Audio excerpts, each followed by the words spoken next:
गन्ने का juice 1 litre 110 रुपए में। जल्दी आइए, चले आइए, गन्ने का जूस अपनी गाड़ियों में भराइए और मजे से चलाइए गन्ने का जूस। আবে মাদারচোদ নিতিন গাডকারি, গাড়িগুলো কি তোর বাপের টাকায় কেনা?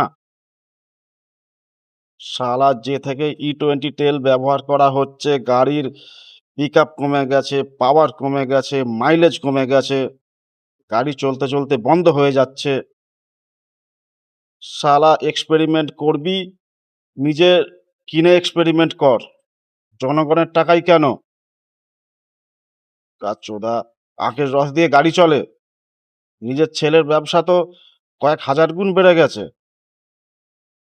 আখের রস পেট্রোলের দামে বিক্রি হচ্ছে। ইন্স্যুরেন্স কোম্পানিগুলো বলছে ইথানল ব্যবহার করে গাড়ির ইঞ্জিনে কোনো প্রবলেম হলে তারা কোনো রকম ক্লেম দেবে না। তো সাধারণ মানুষ কোন দিকে যাবে? এখনো সময় আছে, প্রতিবাদ করুন, প্রতিরোধ গড়ে তুলুন। सही पकड़े हैं।